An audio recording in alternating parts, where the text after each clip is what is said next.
All right. Hello, everyone, and welcome to our November monthly member network meeting.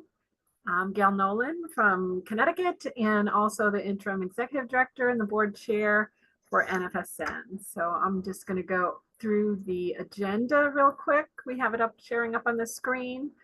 We're going to first have Julie will talk to us about the network sharing tool.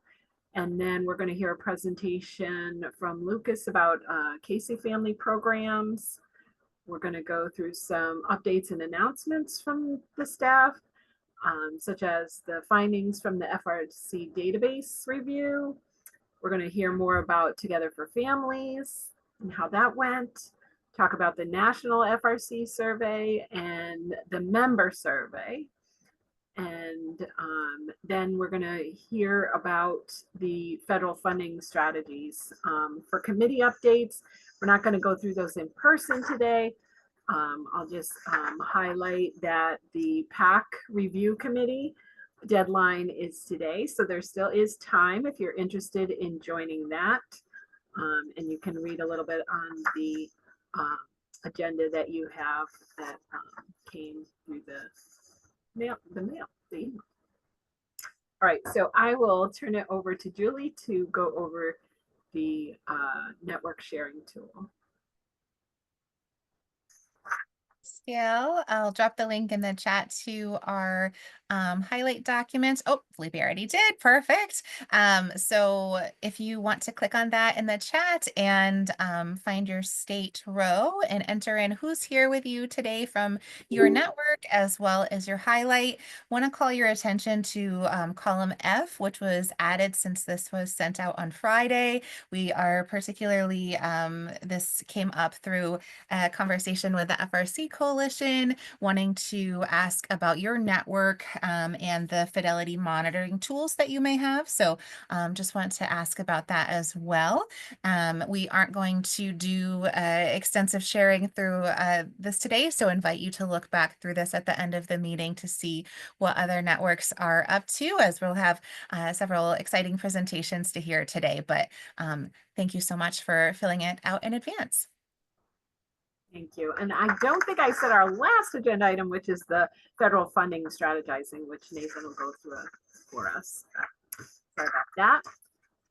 And next I will welcome Lucas to come and present on Casey Family Programs, the Community Opportunity Map Partnership Opportunity.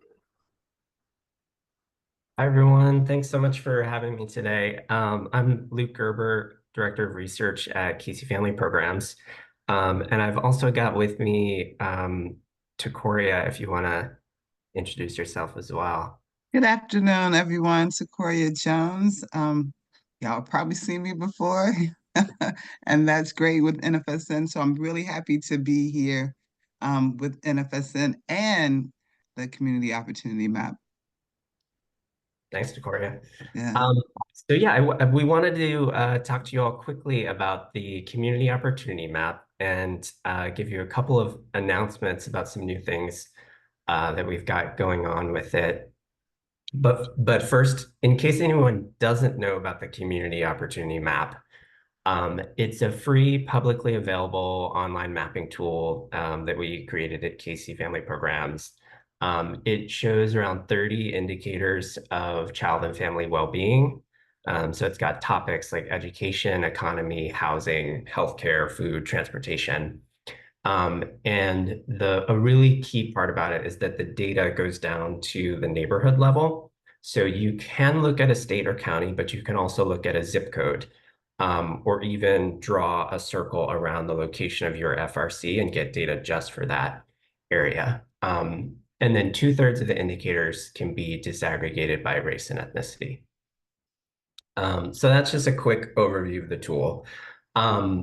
We are in the process of relaunching the Community Opportunity Map in January.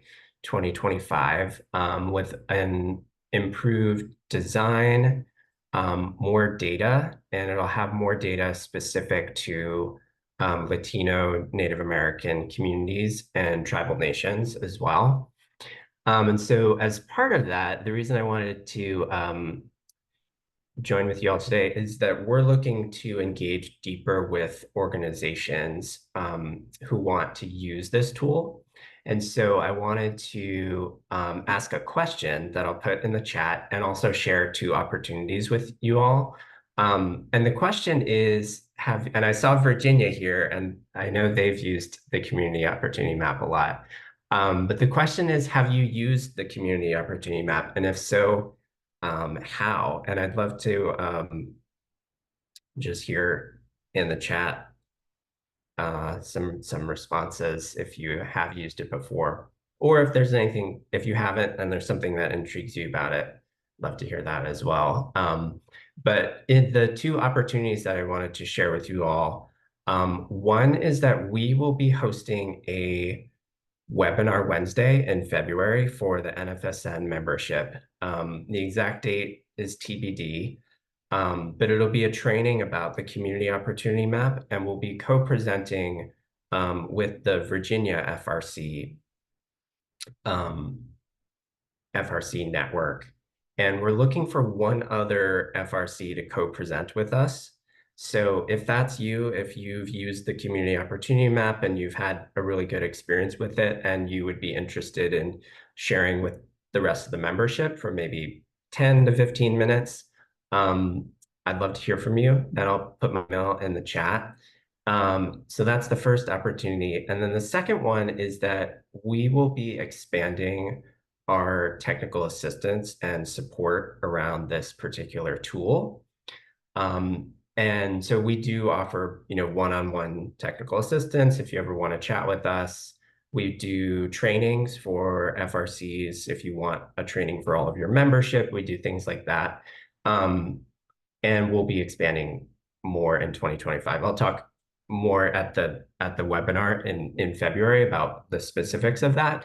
But if you're interested in getting some more support around using the Community Opportunity Map, feel free to send us an email too.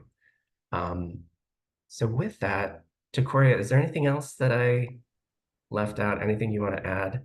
You never leave out much, Luke, but I do want to add that as you all are looking at this and thinking about this, also think about how powerful it will be to educate your community on how to educate themselves about what's going on in their community. So it's a really easy way. You learn about it, the COM, and share it with your community, and the insights that they could get go a really long way in thinking about programming and other things. So ways to involve your PAC, ways to involve your parent leaders.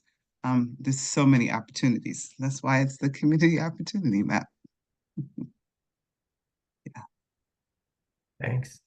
Well, I think that's all from us. I'll post those 2 opportunities in the chat with my email just so you have it one more time. But thanks again for having me, and yeah, enjoy the rest of the day.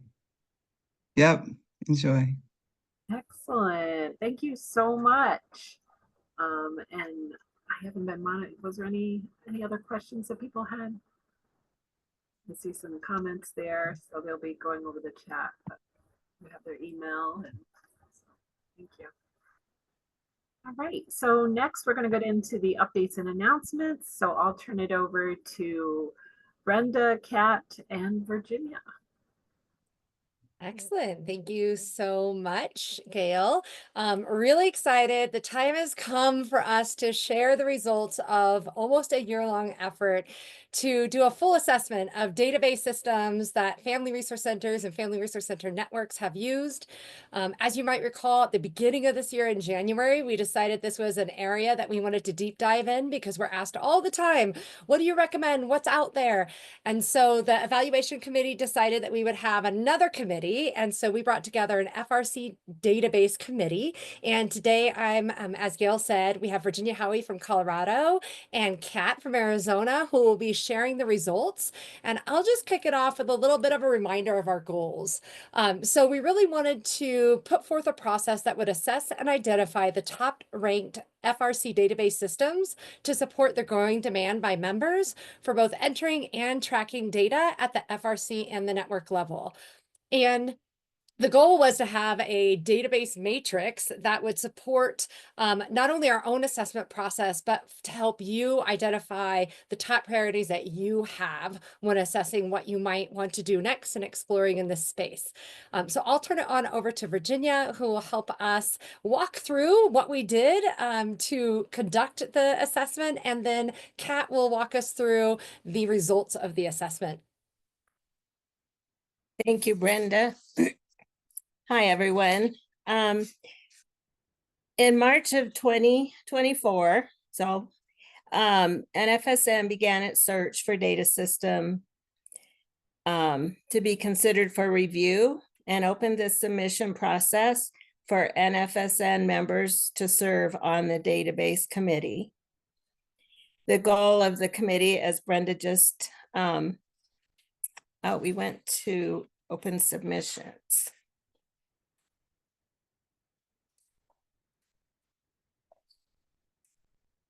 Sorry, Virginia, do you want me to forward the slide? No, I just want to get on the right slide with you. Okay. Okay.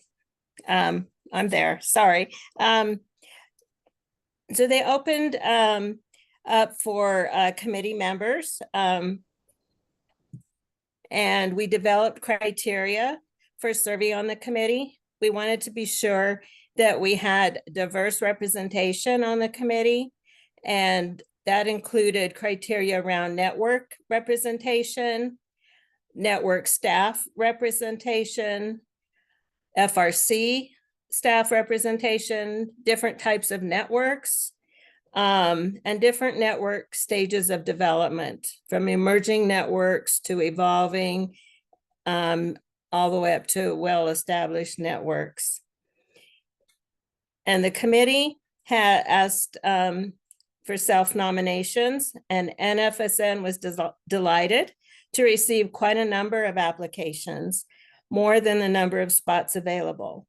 So we reviewed them in terms of our selection matrix based on representing various kinds of database experience, having as many states as possible participate, and availability for the meeting times. In total, 11 candidates applied from the following states, as you can see: Arizona, Colorado, Georgia, Kentucky, Minnesota, New Hampshire, Oklahoma, South Carolina, and Texas.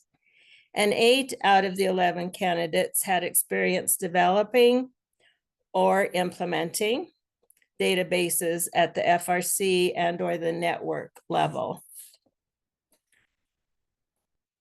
And those 8 committee members that were selected, you can see here: Jennifer from Arizona. I was on the committee from Colorado.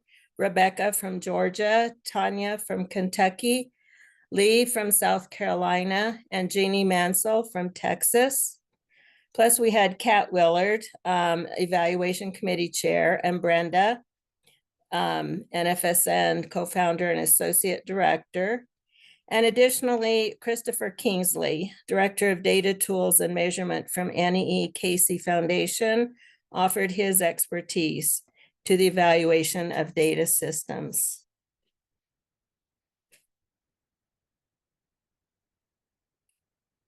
So NFSN then requested recommendations for FRC database systems to offer as a tool to the membership and asked for your help. And we were looking for database systems that you thought were excellent examples for FRCs across the country to implement, that met the criteria of affordable, replicable, and customizable. And we were looking for, could the database be used outside of your state or network? and could the database be customized and scaled to meet the needs of local FRCs across the country? And then we also were looking for what the base cost of the databases might be, excluding the FTE required for ongoing implementation.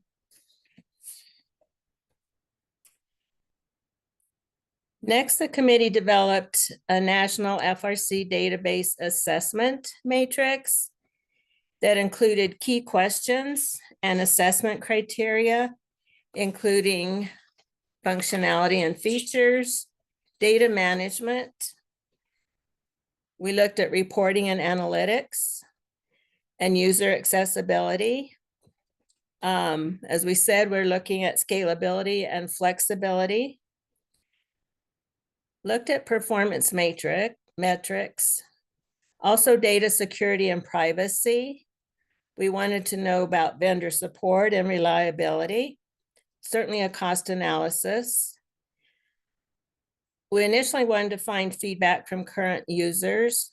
And then finally, we looked at resource requirements for you all to implement. And the data systems that we looked at included FRCA Force from Colorado, Intake One from Texas, QuickBase from Arizona, and also QuickBase from New Hampshire, and Vertical Change, which is national. Also want to mention that Family and Community Data System out of Massachusetts was originally submitted, but ultimately they retracted their submission as they decided they didn't have the capacity to scale. In total, the committee met for more than 16 hours over the course of 6 work sessions and reviewed these 5 data systems. I'll hand it over to Kat. Okay, hi everyone. It's so good to see you all. Shauna, before I proceed, is it FRCA Force or FERCA Force? Because I've heard both. Or is it neither? You can say either. So we will understand what you're talking about. I say FRCA Force. So. Thank you. That's important information to have as we proceed. Thank you, everybody. I'm going to be going through quite a bit of information. So at any point, if you have a question and you're like me and you can't hold it, feel free to ask, but there will be some time for questions at the end. But again, it's a lot of information. So if you can't hold the question, I totally understand. All right, next slide, please. Okay, so we reviewed 5 databases.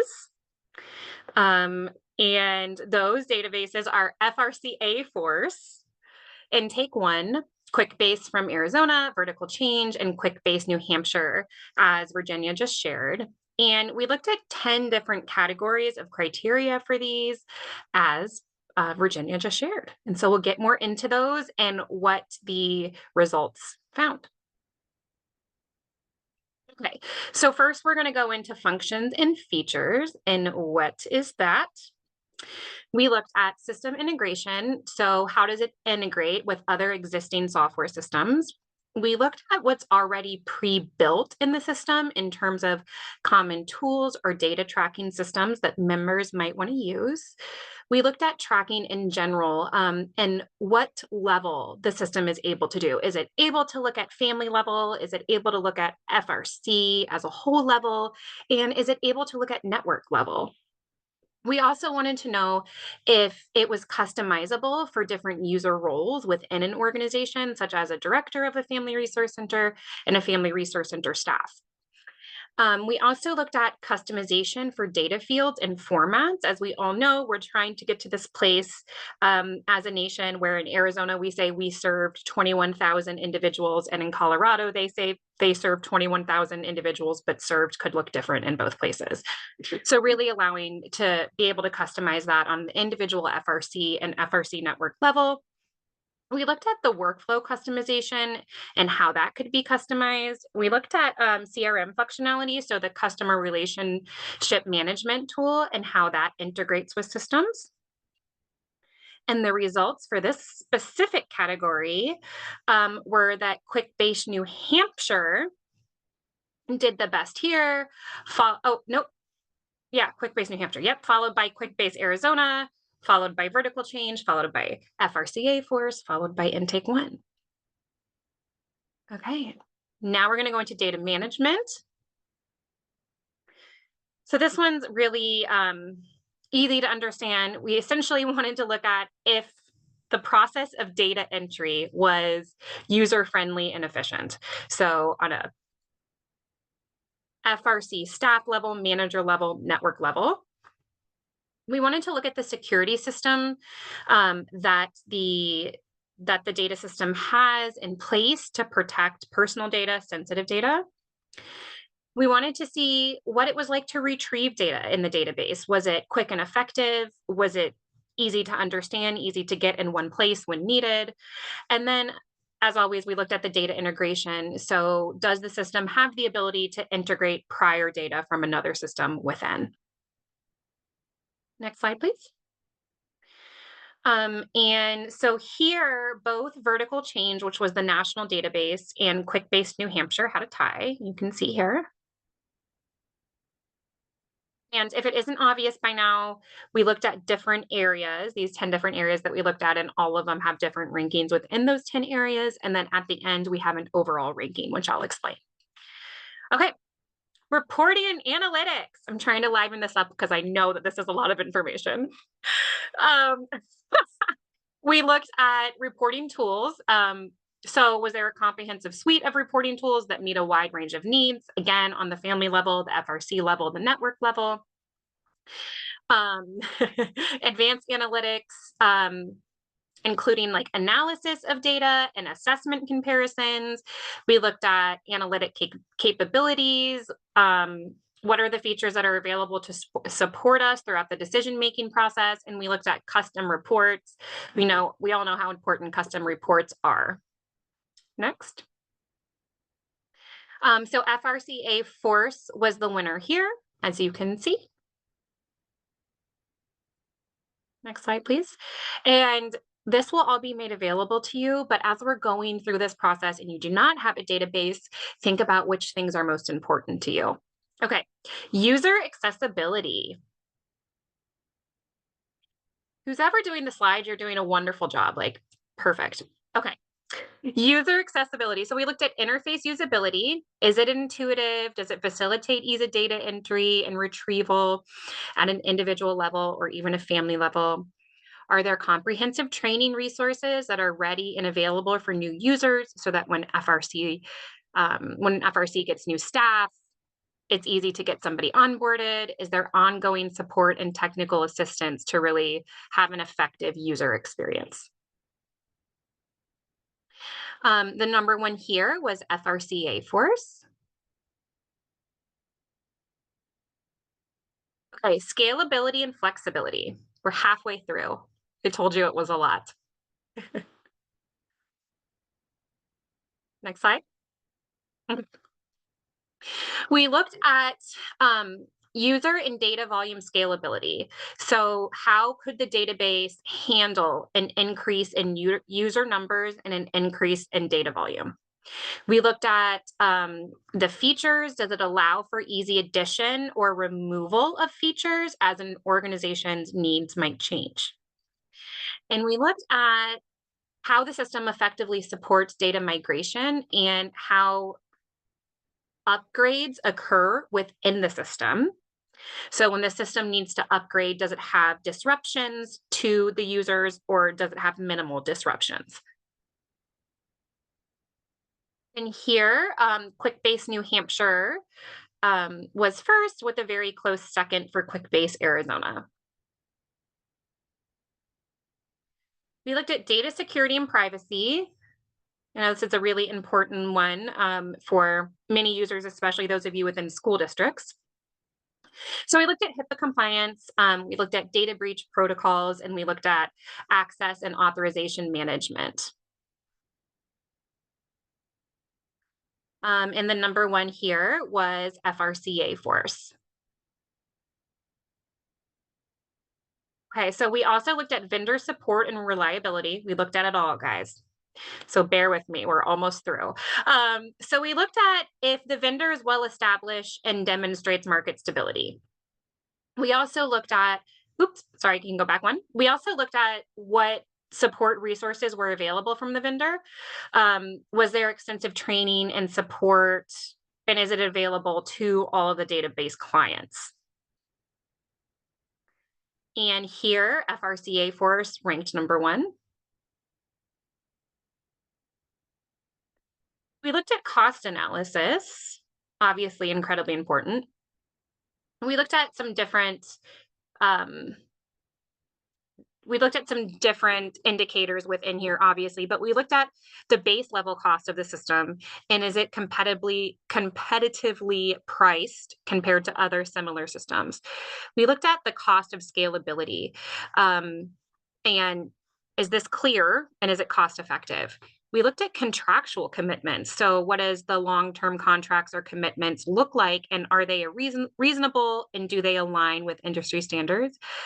And then we looked at competitiveness. So were the overall costs competitive when compared to similar systems in the market? Next slide. And the winner here was FRCA Force. We looked at resource requirements. So this essentially was more about what it takes to start up training for a new FTE, what the startup pricing would be to bring the system to a family resource center, what ongoing training and resources are available for an individual or a network or an FRC to manage.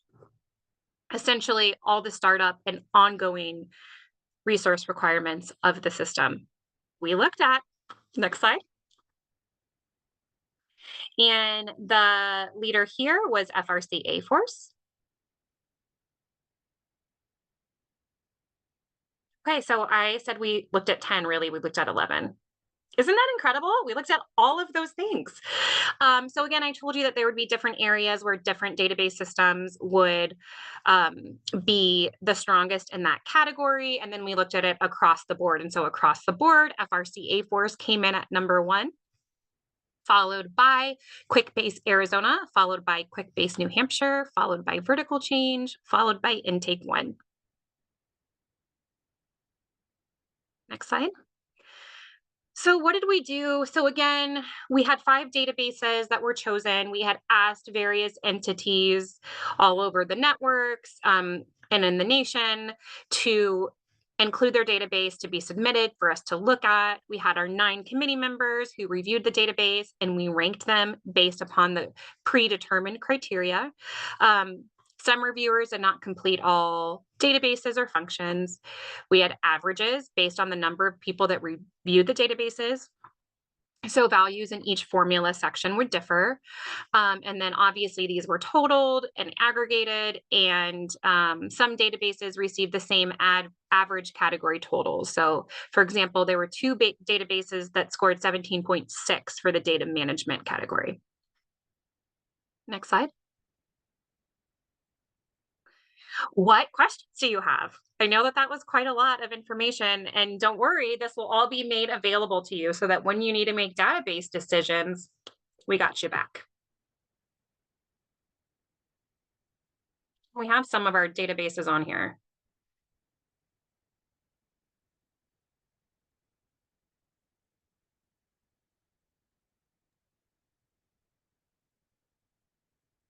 No questions? Yes, you can get the slides, Abby. Hi, Abby. Hello. Hi. This was amazing. That was a lot, but very, very, very interesting and super helpful. So excellent work on this. Thank you, Abby. I agree. Thanks, Ron. Jennifer, you have a question? I just want to say thanks. You did a great job presenting all the work we did. And Brenda, also you did a great job organizing us. And it was my privilege to be part of that process. And it's pretty exciting to look at all of those different factors, especially when we were going through our own database. It really helped us improve and look at our strategies and make adjustments on our end. So if anybody has any questions for Arizona, I'm happy to field those. I know Brenda has all of our contact information. Thank you so much, Jennifer. We appreciate you so much.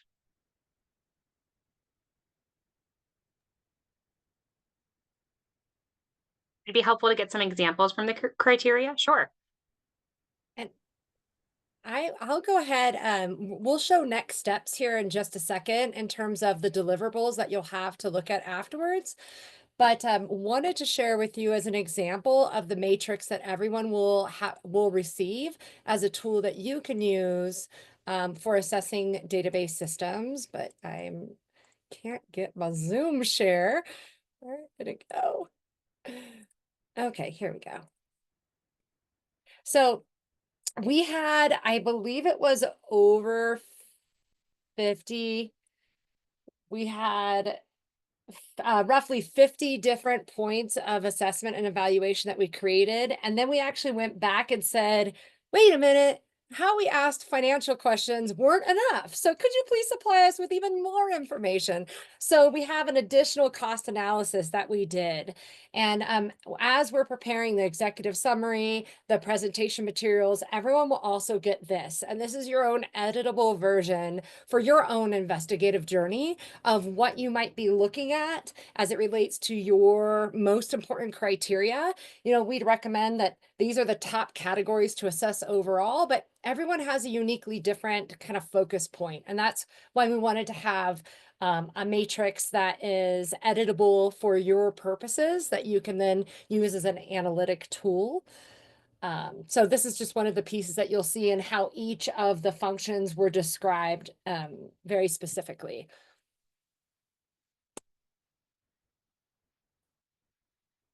Are there any more questions? If not, I'll go over the final slide. Thank you, Tamika. Really quickly. It started over, folks. We're almost at the end. Okay, here we go.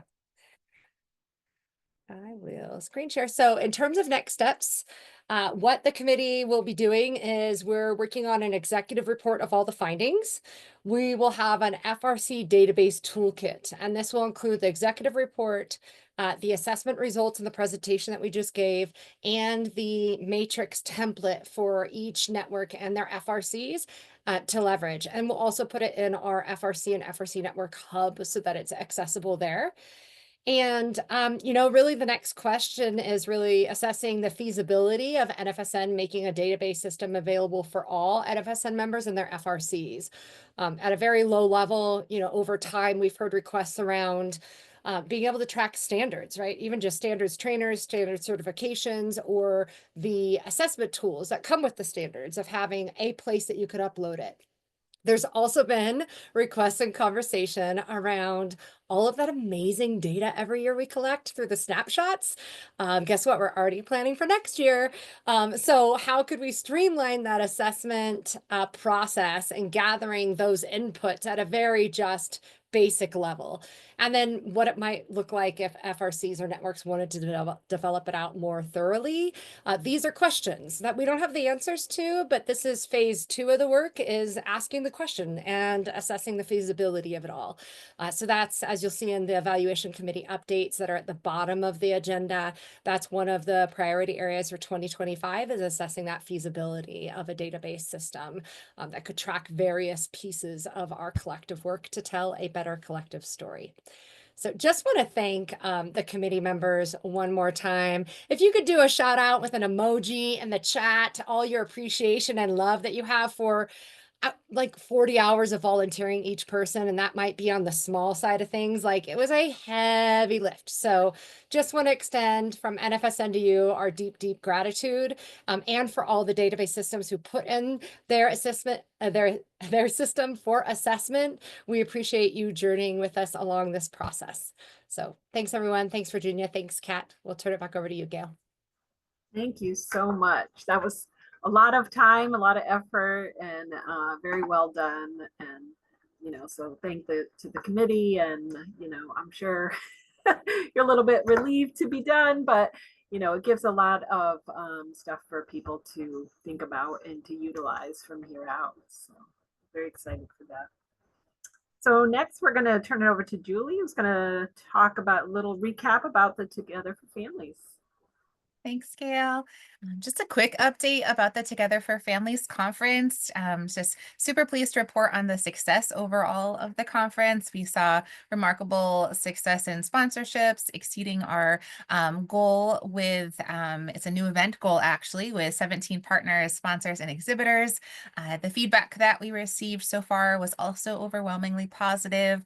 Participants rated at the conference 4.73 out of 5. And in terms of data, we were very pleased with that. Participants praised the engaging sessions, diverse topics, especially the plenaries were super popular. We also had attendees from 8 countries, which was also a new record for the Together for Families conference. And in terms of impact, we had 404 participants register in total, and participants said that it was highly useful to their work as well, and that they particularly valued the practical strategies and strong community feel that it fostered.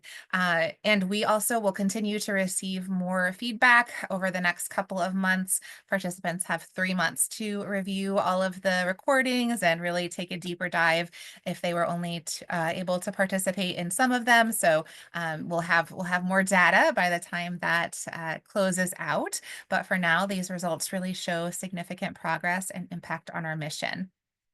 And a major consideration for 2026 is the event format, whether it should be virtual, in person, or hybrid. So as a team, we've debriefed, as the planning committee, we've debriefed, and we'll continue to discuss and want to engage you all in helping to make this determination as well.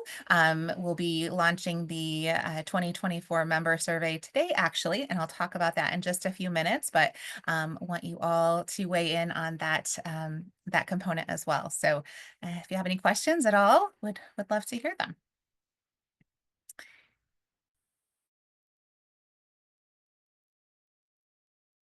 And thank you to everyone that participated. We had incredible participation from our member network, so it was so great to see so many of you there.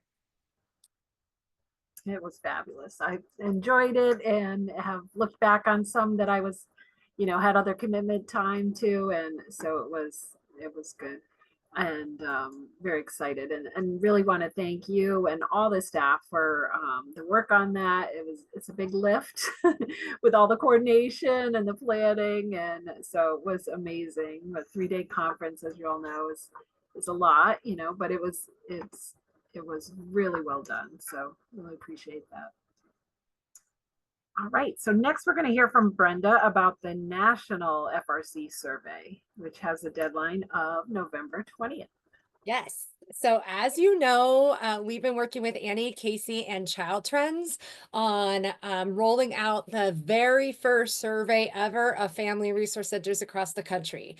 And this is significant at a multitude of levels. If you think about federal funding and the need to say, where do they exist? Who are they serving? How are they serving families? We don't have a national resource list to be able to point people to, even for doing site visits to FRCs and looking at engaging members of Congress. Like, we don't have that. And fortunately, we have our state networks that we've worked with, but Annie, Casey, and other funders have been asking for some time.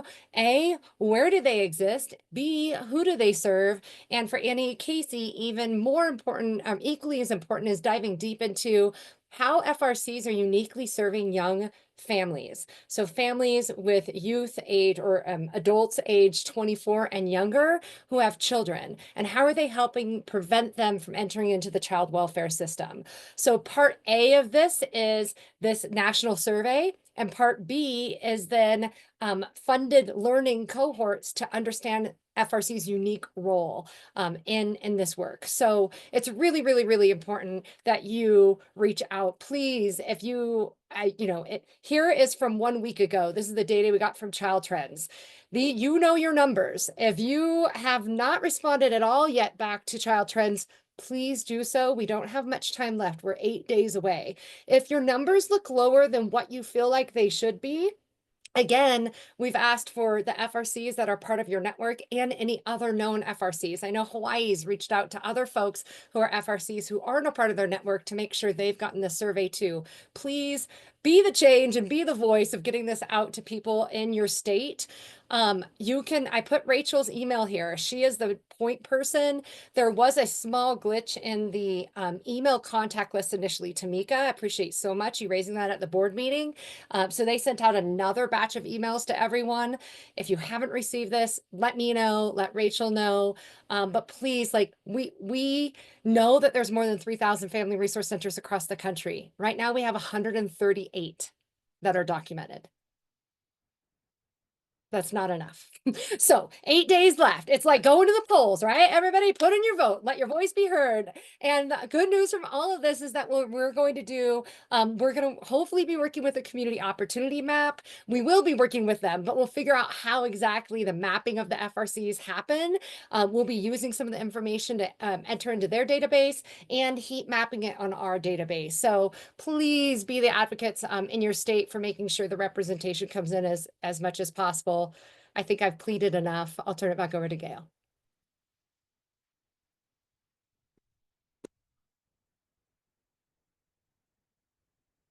Oh, Gail, you're on mute. Sorry, it just popped up as I'm talking. I just see in the chat, I think this is to you, Brenda. Can you drop a link in of this survey in the chat? Is there a link? I cannot do that. There is not so the email comes with very specific instructions and then like a link that follows through. So Ron, if you need a new email from Rachel, let me know. I can connect you. But she has it's a very detailed email. They've sent out 3 of them so far. And they've gone to every key contact that we have. So if you've indicated that you're a key contact for your network, you're marked in our system and they've been emailing only those key contacts. So if you're not the key contact, you might want to reach out right off as soon as we're done here and see if it's gone out to your network members. Great, thank you. All right, and now we're back to Julie for the 2024 member survey. Thanks, Gail. So we'll be launching the member survey. As some of you may remember, this is an annual activity. We love to get all of your feedback to inform next year's work that the NFSN does. And so today, actually, network leadership, so the same key contacts that Brenda was just referencing, will be receiving the link to the NFSN annual member survey. So we are especially excited about this year's annual survey. So wanted to carve out a couple minutes now to talk about just kind of how it's different and how we plan on using it. So this year's survey is intentionally more comprehensive in scope and designed to give us a deeper understanding of each of your member network's unique needs, which we hope will allow us to better inform the NFSN's future priorities. So for example, we have a section in there focused on member convening topics, which we've always had, but this year, in addition to pulling the member convening topics, we also hope to identify needs for potential cohort development, member meeting topics, webinars, technical assistance, and other key areas and other ways that we can support you. So this is the most thorough member survey that we've ever developed, and we are so eager to leverage it to serve you all even more effectively. So you'll have over a month to complete the survey. The deadline will be December 17th. So we hope that gives you all adequate time to respond thoughtfully and to connect with your fellow members from your state to be able to complete it together. It'll be just like previously, it'll be one per state. So if you have any questions, just let Brenda or myself know, but looking forward to receiving all of your feedback, and you'll be receiving an email about that today.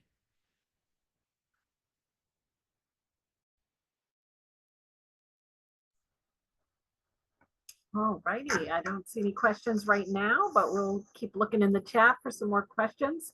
We're a little bit ahead of schedule, so we're going to let the committees give a little report out. We have it written in the agenda, so you can reference that, but I'm wondering if Camila would like to talk about the convening committee?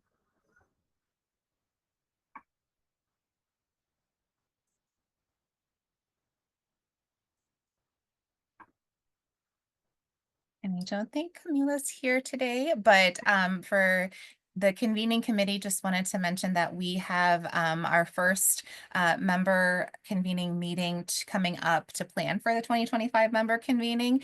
So if you're interested in joining us, we'll be meeting next week. So just shoot me an email if you are interested in being part of that. Great. Thank you, Julie. And any of the other committees? Tamika, you have a lot. Is Tamika on today? Yes, there you are. Did you want to say more about the training committee? I can just provide a few updates. Let me get to my notes right quick. Few things. One is just a reminder about the standards, in-person and booster certification training.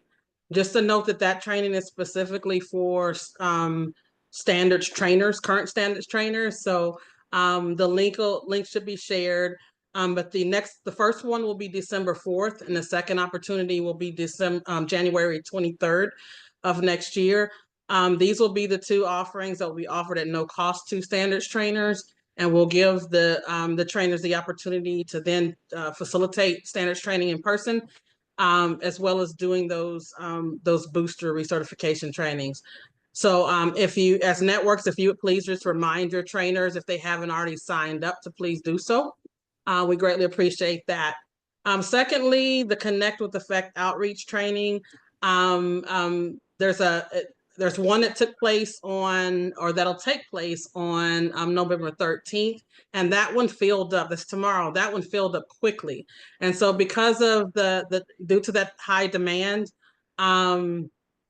there's a second offering that'll be offered on Monday, December 9th. So if you're interested in that, the link should be sent out as well. I encourage you to register for that one. December 9th will be the next offering.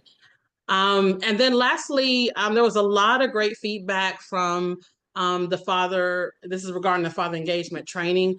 There's a lot of great feedback from the Fatherhood Fireside Chat panel from the Together for Families conference. And so the committee is really utilizing the feedback and the momentum that was built from that to really move things forward and finalizing the father engagement training. So that should be the next training that'll be coming out as an offering to you all. We're looking forward to that one.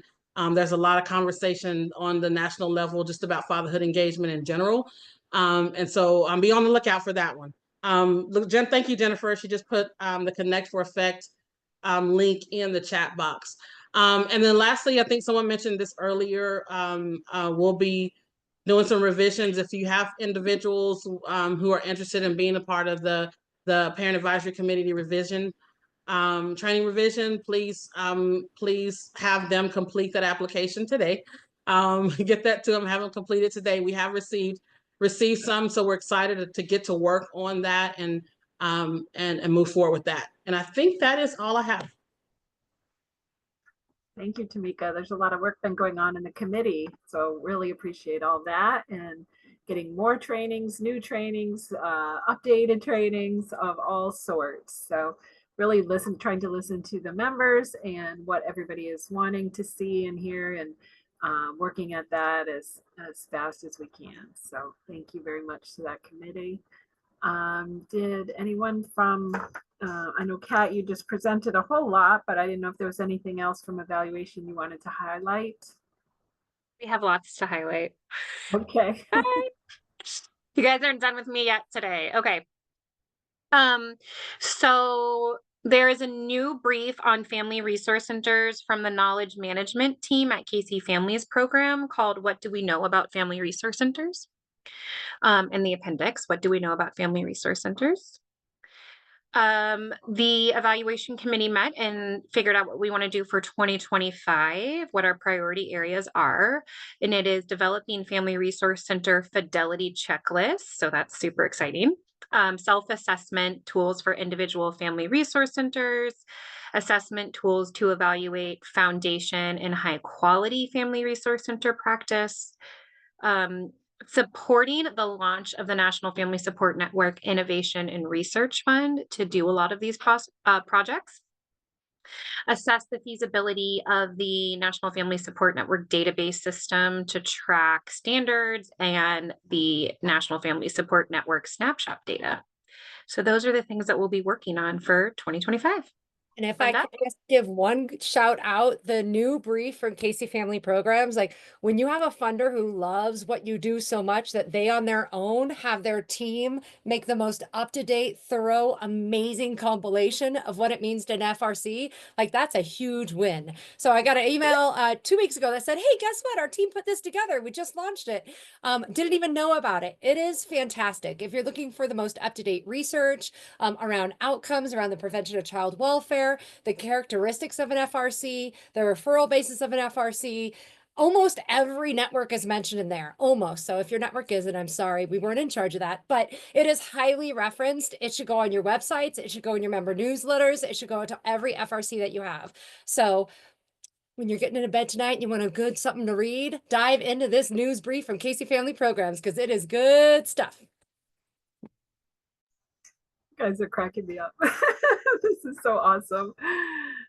We are so excited about family resource centers everywhere and everything. So I really appreciate that. And I'll just another little thing. You can see that link, little line with the link there is an actual link. So you can see all the schedules and you can join these meetings. No cost to you, just a little bit of time. Well, maybe more than a little, but you are welcome to join these committees and you can see the schedule for them and when they meet. And, you know, you've already have the information about the chair people on there, but, you know, always looking for more people to dive in and help with this work. So really appreciate that. Is there a one for the policy committee? Is there a new update?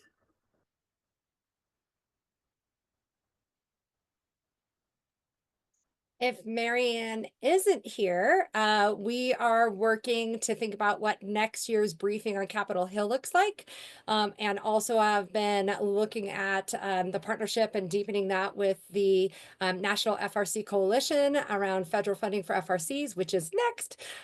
So we're also looking at how can we really equip our members with more confidence and tools going into those conversations on Capitol Hill next year. So our next meeting in November will really be diving into the various ways that the FRC Coalition and Maddie, who's our lobbyist on Capitol Hill, can get everyone feeling like they have a megaphone that they feel awesome about when we're marching all over Capitol Hill. So those are the priorities right now. Awesome, thank you. That's another awesome meeting to take part in if you're a member. I met right before this meeting today, just an hour. So very short meeting, but lots of information, lots of knowledge about federal funding and how it works and where it's going. And, you know, very helpful staff that will help you from everything to meeting your legislators to help setting up a visit, send you lots of information. So definitely recommend that as well if you have a lot of spare time, right? All right, so next we're going to hear about some federal funding strategizing from Nathan. And I will turn it over to you. Hey, everybody. It's Nathan with the Washington Family Support Network.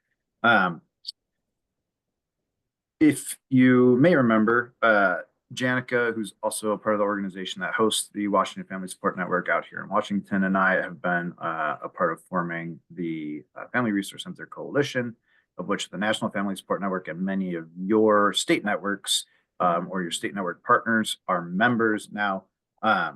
And we're looking at our strategy for continuing to build upon some of the federal advocacy work that we've been doing for the last year or so. And that includes, I think it was just last meeting we had, maybe Janica was talking about some of the legislation that is close to getting passed that will federally define FRCs for the first time, among other things. And so this is going to be a little bit more participation section of our meeting today. We want your feedback on some of the things we're trying to figure out what to target and how to target it and where to target it. And we figured we could get voices from everybody across the country here a little bit in kind of funding gaps is what we're looking at. So I'm gonna pass it to Brenda real quick, and she's going to just do a refresher on the history of federal funding for FRCs. And then I'm just going to toss a couple of quick fire questions at you. You can either throw answers in the chat or come off mute. We can have a discussion. And then we're going to wrap it up with some brainstorming and some hypothetical thought experiments that might be intriguing. So, Brenda, go ahead. Thanks so much, Nathan. So just a quick reminder, we recently did and updated our 2024 federal funding briefing. The last time it was updated was 2019, and it helped in our snapshot survey that we did, we really did the most extensive request around all the funding streams and deeper dive on federal funding streams than we ever have before. And this is just a reminder overview of currently how FRCs and networks are tapping into federal funding. So when we looked at starting up new FRCs, these were the 4 funding streams that were most commonly used: CBCAP, community collaboration to strengthen and preserve families, the preschool development grant birth through 5, and Title IV-B, including the promoting safe and stable families. And then when we looked at federal funding streams that are using to enhance the work of existing FRCs, it expanded just a little bit.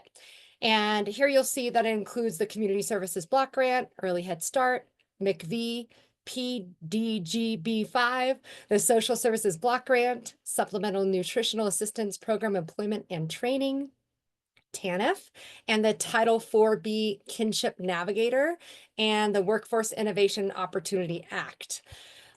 Real quick, we're not going to spend a lot of time here, but if you don't yet have this brief and you'd like to have this brief, go ahead and take your phone out and take a picture of that QR code. It's also listed on our website under the resources tab. We can send it out in the chat too when we're done, and that will have the whole brief there. But as we look at what does this mean exactly? How does it break down when we look at federal funding for FRCs?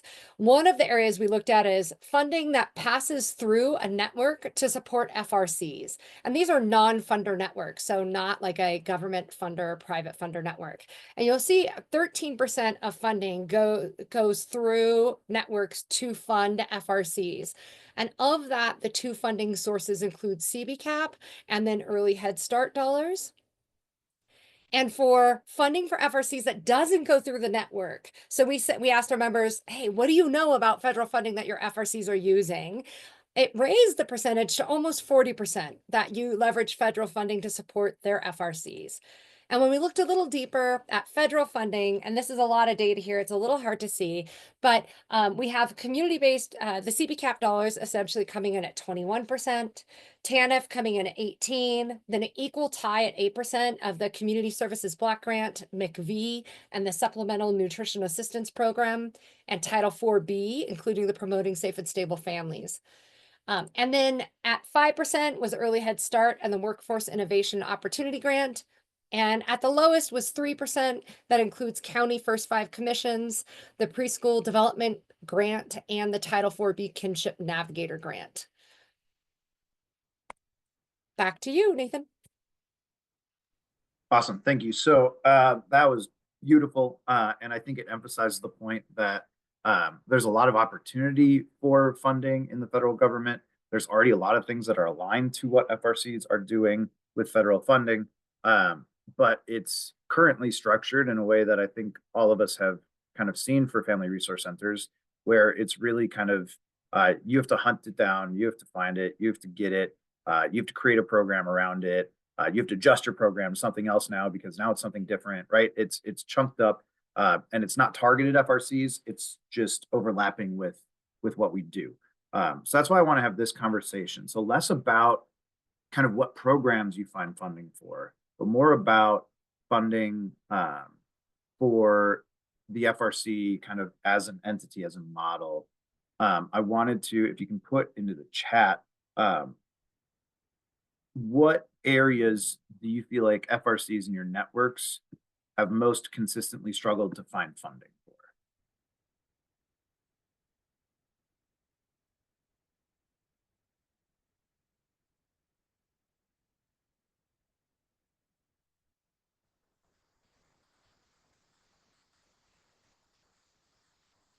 Okay, we've got legal services in the chat. You can come off mute. Clearly, it's not going to be a super kind of talk over each other crowd right now. Nathan, can you repeat the question? Yeah, what areas, sorry, I will repeat it exactly as I read it before. What are the areas that FRCs in your networks have consistently struggled finding funding? All right, so we got concrete supports, which is really compelling, I think. Here we go, we're rolling in. All right, general operating, mental health. Mental health is complicated.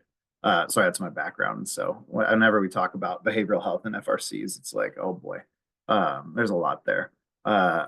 Operational costs again, staffing, transportation, renovation and capital expenses, direct cash assistance, housing, staffing, concrete supports, parent advisory committees. Yeah, that's a big one. Very difficult to find funding for that at times.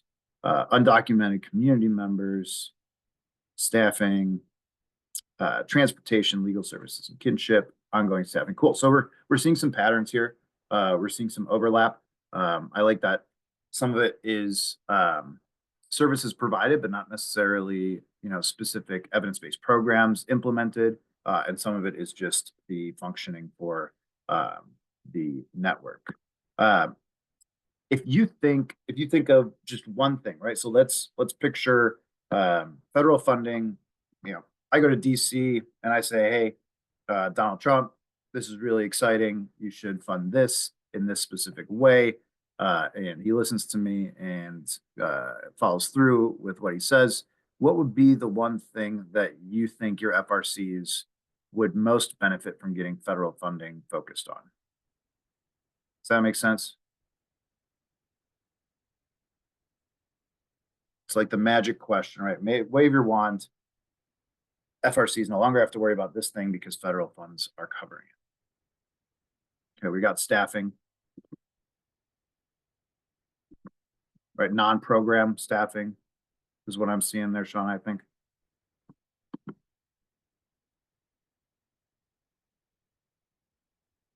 Some flexible funds, CAD to mirror the model, I think is a compelling argument.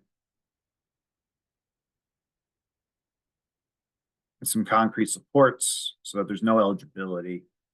We're not having to screen people in or out of that. They can just come in and get what they need.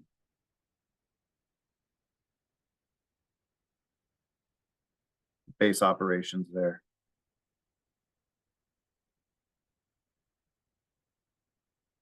Then we got parent leadership, parents participate in community processes, full-time staff and operations. Awesome. Again, seeing some patterns, narrowing down the focus a little bit here. This is super great. I appreciate this very much. We've got a little Google Doc that I'm looking at here, and Brenda's just furiously typing everything in, and so all of your stuff is being noted here so that we can kind of organize it and take it to the coalition. And ideally, right, this will help us kind of form our approach to what kind of money we can try and get in the federal government that's going to actually make a difference and be impactful, and also where the most likely place for that money to come from could be. All right, we got a couple things more in here. Staff specifically for mental health services. No wrong door approach, right? Kind of funding just to support that model again. Awesome. All right. So the last piece here, now we got brains really cooking. If we were to be successful in getting federal funding, there's a few ways for that funding to flow down to the FRCs, right? And I think of it as kind of three different buckets. There's one that would be FRCs applying directly to the federal government for funding. So you're taking on a federal grant, you are managing that federal grant, and you're getting that money directly to you as an FRC from the federal government. Sometimes that money can flow through a state governmental department, such as in Washington State here, DCYF, Department of Children, Youth, and Families, holds our CBCAP funds that go to FRCs. So they have a group of 9 FRCs that get federal funds through them, and they manage that whole thing. So they kind of run their own little mini CBCAP network of those FRCs. That could be a different department in your state. I can only really speak to what that looks like in Washington State right now. Third bucket would be the state network applying to the federal government for that money, and then having the FRCs in their state apply to the network for those grants. And so then the network would be receiving the money, distributing the money, applying for the money, and managing that grant with the federal government and distributing it and collecting what it might need from the FRCs. So just looking at these three, let's call them, can we call them 1, 2, and 3, Brenda? So 1 is FRCs applying directly. Oh, you've already got the poll. That's right. I forgot about Poll ready. Whenever you say poll, Felipe is going to pull it up. I was gonna have you put in the chat, but I forgot we have some pretty exciting technology here. So we're gonna put up a poll here and just think about what you think would be the most preferred option for your state. You know, I thought we had a poll ready, Nathan, and the message that I sent to Felipe, I don't think actually made it through. Felipe, is there a poll with the 3 things I sent over to you, or should we do a 1, 2, 3 in the chat? I think we should do a 1, 2, 3 in the chat. All right, we're going to do it old school. Nothing exciting here today on this poll. All right. All right. So number 1 is FRCs applying directly. Number 2 is a state government department managing that funds. And number 3 is an FRC network managing those funds. All right. I'm seeing a lot of 2s and 3s, which is not surprising to me at all.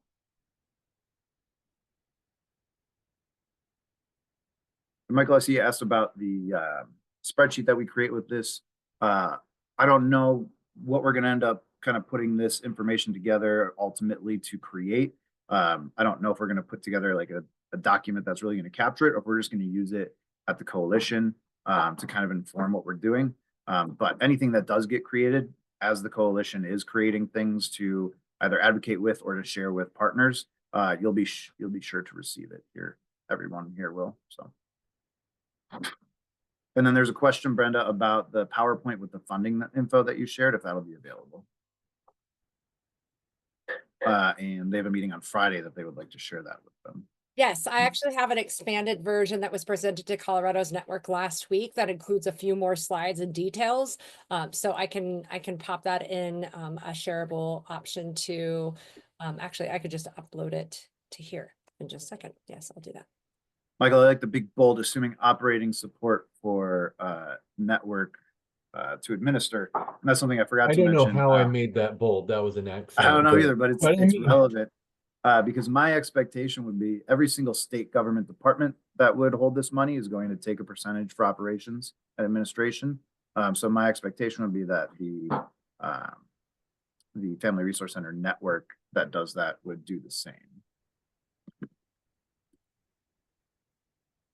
And I'm putting my email here in the chat. I think there'll be contact information for them here as well, but it looks like folks are mostly done voting, so this shouldn't get buried in numbers.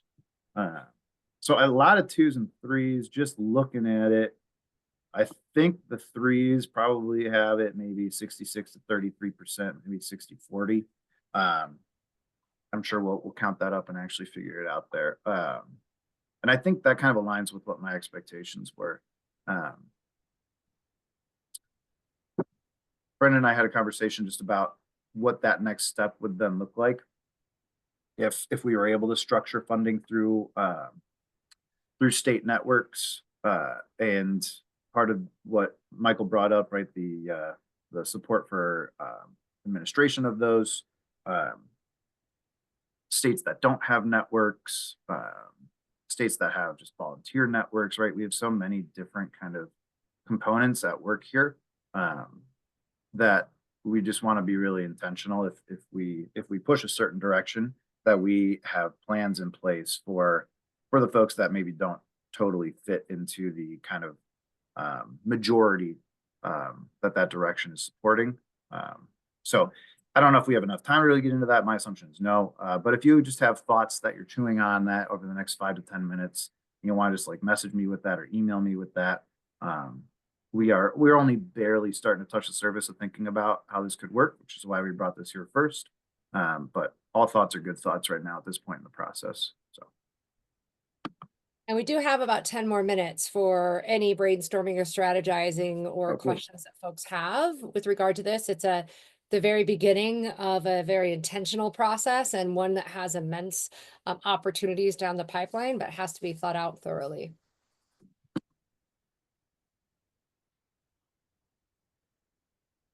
We got a question. Would the request be that the funding be discretionary or formula grants? That's a great question. I do not have an answer for that right now.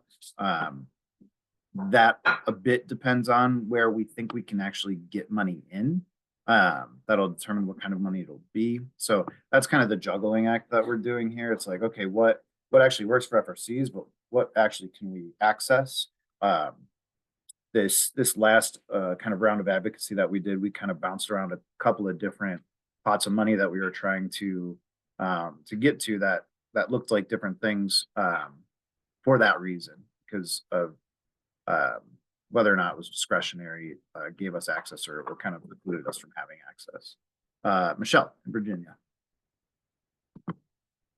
Hello, thank you. I just wanted to say that I put actually as a choice 2 or 3, but I'm kind of thinking that through a little bit. And I think I'm probably leaning more towards 3. I think originally I put 2 because I'm thinking in terms of the ability for sites to leverage other funding when you're working with a state government, right? You know, you're getting that funding and then you can leverage some of those conversations and the work that you're doing. But that also puts you at risk of the state funder deciding if where your funding goes from year to year or administration to administration. So those are those risks when you work with state organizations. And so I think when you're thinking in terms of doing it through the network, you may lose some of those leverage conversations that you might have with some of those state funders, but you're not at as much risk of losing your funding for your FRC to be gobbled up in some other priorities that may happen for state to state, and then state funder or some organizations don't have the relationships with the state funders could be included. So just wanted to put that thought in there. Yeah, that's a really great point. And I think it's compelling.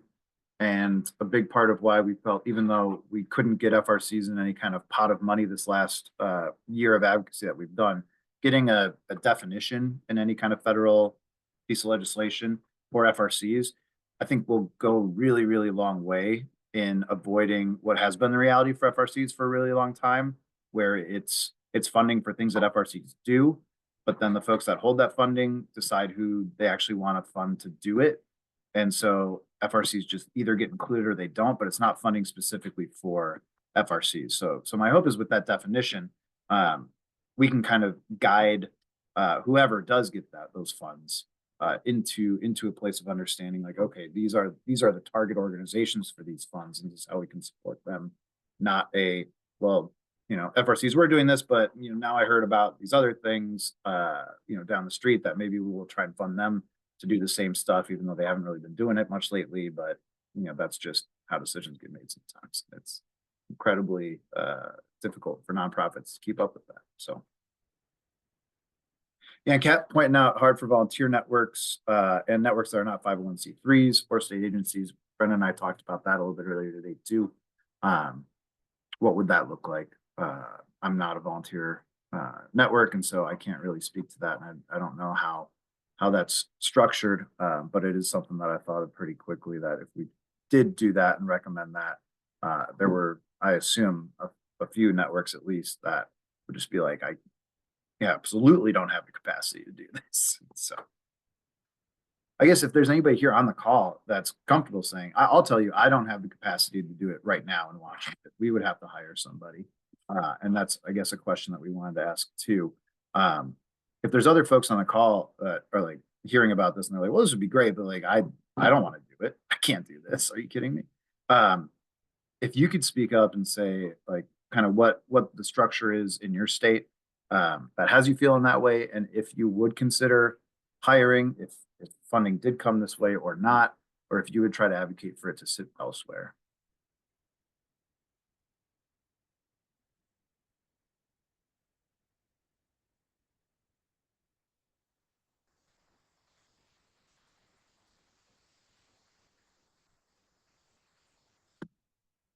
So I All can right, share also, for Arizona. Sorry. go ahead, Kat. In Arizona, our network is our state agency. But we're trying to move away from that because we don't want to be the end all be all. We're the only state funder. And we're trying to get others at the table because our mandate is birth to 5. So we can't support families with children older than 5.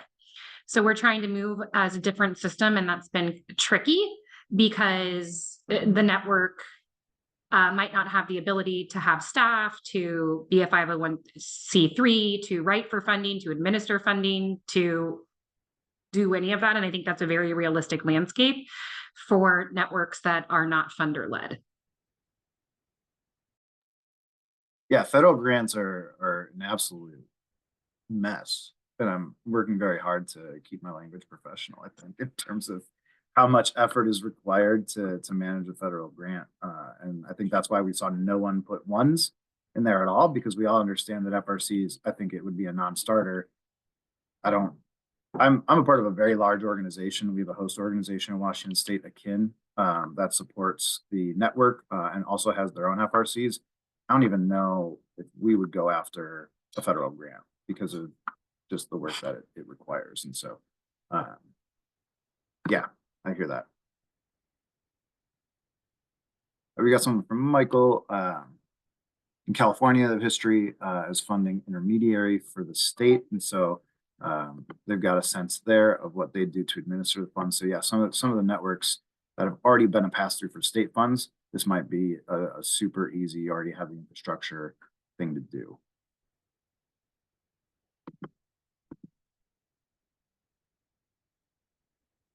All right, anybody else that wants to just chime in on general thoughts or words of caution or words of support?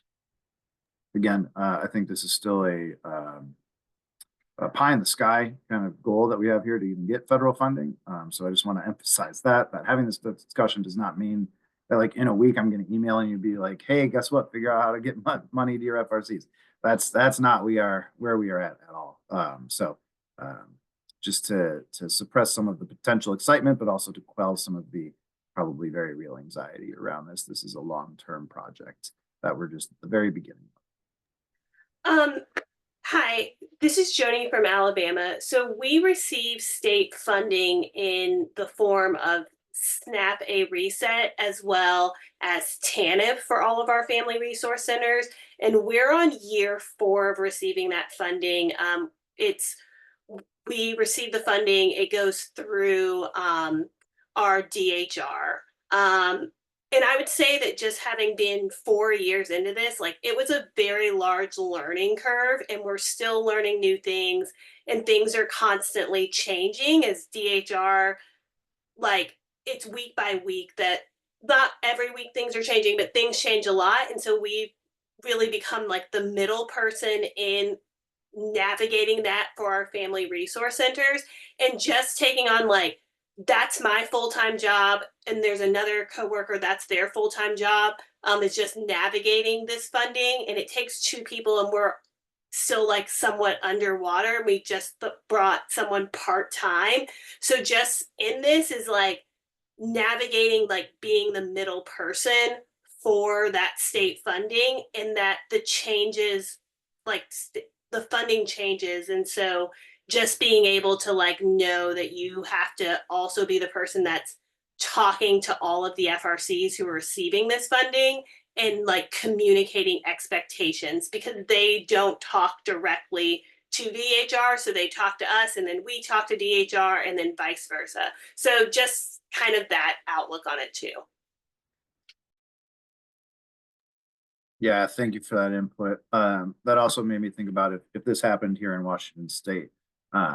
We are a network that does get some state funding, but we do not hold any of that state funding. It all goes through the Department of Commerce. And so I get to be kind of hands off. I get to be just representing FRCs and the advocacy work that I'm doing.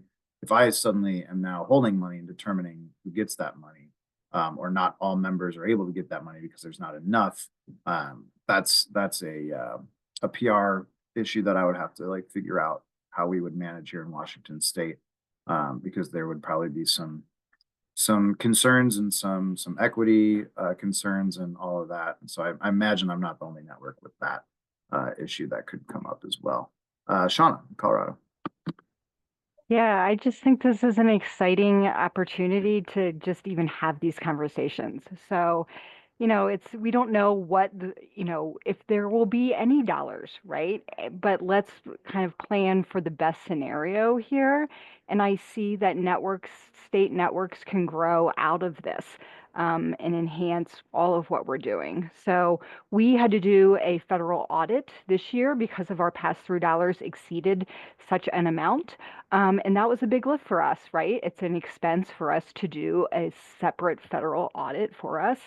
And we did that as the state network because we saw the value in passing those dollars through to our family resource centers. That was some trickle down of some last COVID dollars. So it's a great opportunity and it's an exciting time to be thinking about this, and it may change the way that some networks operate, but if we get the right amount of money, it's worth it, I think. So it's just finding out where to plug us in and how to make that ask. So thank you for all your work. Yeah, thank you for the jolt of positivity here. And I think you bring up a good point. It could be an avenue in which to develop networks in states that don't have them. If we're able to get like very much dedicated FRC funding, that could be really compelling too. So I think we're 1 minute over the time now, so I will cede my position here to whomever is showing us out on this meeting. Gail. Thank you so much. And it's just a lot to think about. I'm with a volunteer-led network, so we would need a lot of hand-holding. Our State Department passes through money, but they don't keep any of it for themselves. So it's, a nice place for a support group of some kind, right? So definitely a lot to think about, but good to be prepared and thinking about it in the long term before it happens, right? And to advocate for what we really all want and look at. So thank you again, everyone, for coming to the monthly meeting. And let's see, the next meeting, December 9th from 2 to 4 Eastern time. Is that an extended meeting, Julie? Yeah, that's extended. It is, yes. We'll have an opportunity to divide into cohort groups then. So that's yes. Right, cohort. So I would look forward to seeing you all then, and hope you enjoy the rest of November.